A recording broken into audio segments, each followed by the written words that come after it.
The Battle of Gheluvelt.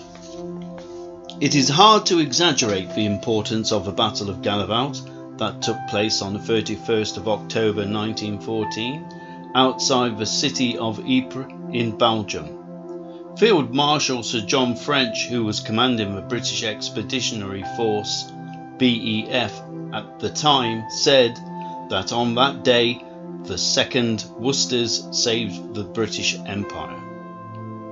The action at Gheluvelt was part of a much larger First Battle of Ypres, where the outnumbered and outgunned BEF struggled to hold off a much larger German army, intent on breaking through their lines and sweeping through to the Channel ports. Had they succeeded, the British Army could have found itself involved in a Dunkirk-style evacuation a quarter of a century before the actual one. On the 31st of October 1914, around midday, the British line finally broke at Gheluvelt, and the Germans were poised to make a breakthrough that could have won them the war.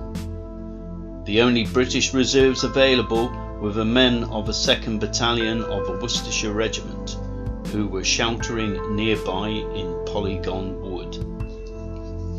After 10 days of battle, nearly every unit had been drawn into the battle line and had been broken beyond recovery.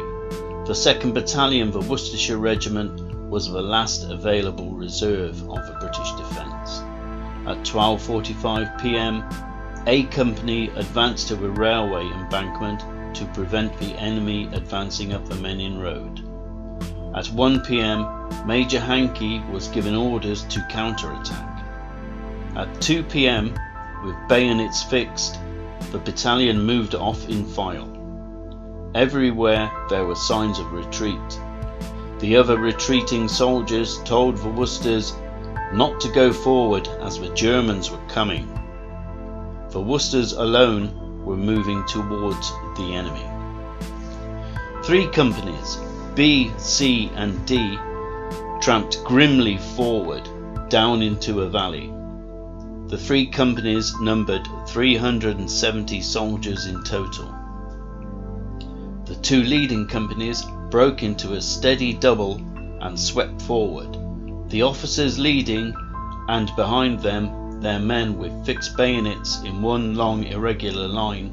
They scrambled across the light railway through hedges and wire fences, and then, in the grounds of Gheluvelt Chateau, they closed with the enemy. The South Wales borderers, who it was thought that they had been overrun, had made a wonderful stand. All day they had held their ground at the chateau. There was not many of them left, and their ammunition almost gone. Their stiff resistance had delayed and diverted the German advance, and the success of a counter-attack was largely due to their brave defence. Major Hankey sent fighting patrols into the village to drive back snipers and take some prisoners. The village was secured, but it was not possible to hold it permanently. Nevertheless, the main force of the enemy had been driven out, and the peril of a collapse of the British defence about the Menin Road had been averted. The 2nd Battalion held firm on the ground which they had won. Behind them, General Fitzclarence reorganised his troops and made preparation for further resistance. It stands to the perpetual credit of the regiment that, at the darkest hour of that great battle, when others around them were in retreat, our war-worn officers and men went forward, unflinching, to meet unknown odds, and by their devotion saved the day. The day's fighting had cost the 2nd Battalion dearly, a third of the battalion's remaining strength. 187 all ranks had been killed or wounded. A quote by Field Marshal Sir Claude Jacob reads, "Let it never be forgotten that the true glory of the fight at Gheluvelt lies not in the success achieved, but in the courage which urged our solitary battalion to advance undaunted amid all the evidence of retreat and disaster, to meet great odds in a battle apparently lost. For the old soldiers of both sides, the battle remained with them. An ex-British officer who was at Gheluvelt became a British ambassador, and between the world wars, on the occasions he was in Berlin, would meet with a German soldier who was also at the battle. They would drink schnapps and they would talk about that day at Gheluvelt. That ex-German soldier's name was Adolf Hitler.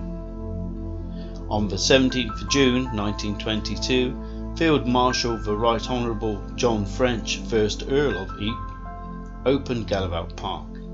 It was so named that the name of the Worcesters and their heroic action on the 31st of October 1914 would not be forgotten, as the park, along with the Hague Homes for Disabled Service People, had become a living memorial for the future.